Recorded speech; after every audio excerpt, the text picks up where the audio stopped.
Assalamualaikum warahmatullahi wabarakatuh. Perkenalkan, nama saya Ilham, NIM 10420015. Saya kelas 4A Hukum Ekonomi Syariah. Baiklah, saya akan menjelaskan pengertian, fungsi, tujuan, dan sifat hukum acara pidana. Yaitu, hukum pidana merupakan keseluruhan peraturan yang menentukan perbuatan yang dilarang serta menentukan hukuman apa yang dapat dijatuhkan terhadap yang melakukannya. Hukum acara pidana memiliki dua fungsi, yakni fungsi represif dan fungsi preventif. Fungsi represif adalah tindakan yang dilakukan setelah atau sesudah peristiwa terjadi. Sedangkan fungsi preventif adalah fungsi yang dilakukan untuk mencegah terjadinya sebuah tindakan pidana, sehingga diharapkan mengurangi tindakan kejahatan. Hukum acara pidana memiliki 3 tujuan yang mendasar, yaitu pertama, untuk mencari dan mendapatkan kebenaran akan suatu tindak pidana. Kedua, untuk melakukan penuntutan kepada tersangka. Ketiga, untuk melakukan pemeriksaan dan penjatuhan putusan kepada terdakwa di persidangan. Sifat dari hukum acara pidana adalah ketentuan-ketentuannya bersifat memaksa guna melindungi kepentingan bersama dalam menjaga rasa aman, tentram, dan damai dalam hidup bermasyarakat. Di samping itu, sifat hukum acara pidana memiliki dimensi perlindungan hak asasi manusia yang harus melindungi kepentingan dan hak-hak orang yang sedang dituntut sebagai tersangka atau terdakwa. 2. Subjek dan objek hukum acara pidana, yaitu 1.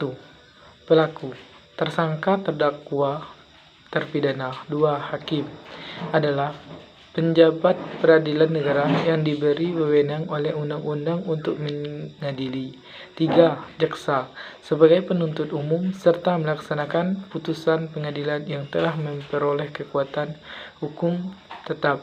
Penuntut umum adalah jaksa yang diberi wewenang oleh undang-undang ini untuk melakukan penuntutan dan melaksanakan penetapan hakim. 4. Polisi, penyelidik, pembantu penyelidik. 5. Penasehat hukum adalah orang yang memenuhi syarat yang ditentukan oleh atau berdasarkan undang-undang memberi bantuan hukum. 6. Saksi-saksi adalah orang yang dapat memberikan keterangan guna kepentingan penyelidikan. 3.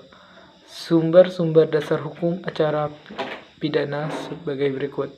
Adapun beberapa sumber dasar hukum acara pidana sebagai berikut. 1. Undang-Undang Dasar 1945, ketentuan Undang-Undang 1945 yang langsung mengenai hukum acara pidana adalah Pasal 24 ayat 1. Kekuasaan kehakiman dilakukan oleh sebuah mahkamah agung dan lain-lain badan kehakiman menurut Undang-Undang ayat 2. Susunan dan kekuasaan badan-badan kehakiman itu diatur dengan Undang-Undang Pasal 25. Syarat-syarat untuk menjadi dan untuk diberhentikan sebagai hakim ditetapkan dengan Undang-Undang. Penjelasan kedua pasal ini mengatakan kekuasaan hakim ialah kekuasaan yang merdeka, artinya terlepas dari pengaruh kekuasaan pemerintah. Berhubung dengan itu, harus diadakan jaminan dalam undang-undang kedudukannya. Para hakim, para aturan peralihan Undang-Undang 1945, segala badan negara dan peraturan yang ada masih langsung berlaku selama belum diadakan yang menurut Undang-Undang Dasar ini. 2. Kitab Undang-Undang Hukum Acara Pidana atau KUHP, Undang-Undang Nomor 8 Tahun 1981, LN 1981 Nomor 76, Tambahan Lembaga Negara. Nomor 3209.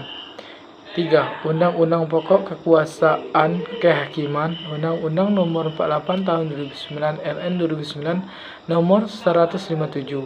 Tambahan Lembaga Negara Republik Indonesia Nomor 5076. 4. Peraturan Pemerintahan atau PP Nomor 27 Tahun 1983 tentang pelaksanaan Kitab Undang-Undang Hukum Acara Pidana. 5. Undang-Undang Nomor 5 Tahun 1986 tentang Mahkamah Agung. Asas-asas hukum acara pidana, yaitu pada dasarnya asas dalam hukum acara pidana terdiri dari 3. Pertama, asas legalitas. Dalam hukum pidana, asal legalitas dapat diartikan tidak ada suatu perbuatan yang dapat dipidana tanpa ada peraturan yang mengaturnya. Kedua, asas diferensiasi fungsional. Asas ini menyatakan setiap aparat penegak hukum dalam sistem peradilan pidana memiliki tugas dan fungsinya sendiri yang terpisah antara satu dengan yang lain. Ketiga, asas lex scripta. Asas ini berarti hukum acara pidana yang mengatur proses beracara dengan segala kewenangan yang ada harus tertulis. 5. Ilmu pembantu dalam hukum acara pidana, yaitu 1. Logika. Dalam usaha menegakkan kebenaran, orang tentu memakai pikiran dalam menghubungkan keterangan yang satu dengan yang lain. Dalam hal ini dibutuhkan logika itu. 2. Psikologi. Melalui logika, kita dapat mengarahkan pikiran kita menuju tercapainya kebenaran material.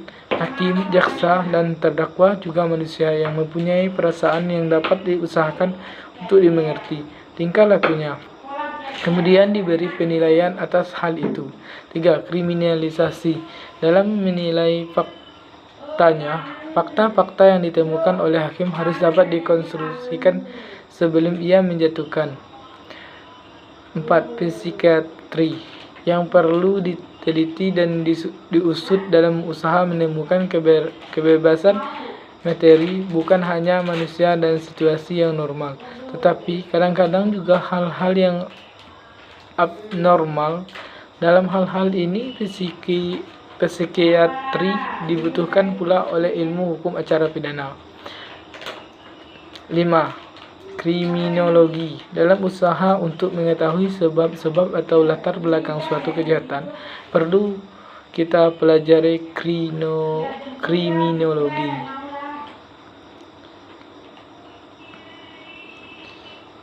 Itulah materi yang bisa saya sampaikan dan saya akhiri. Wassalamualaikum warahmatullahi wabarakatuh.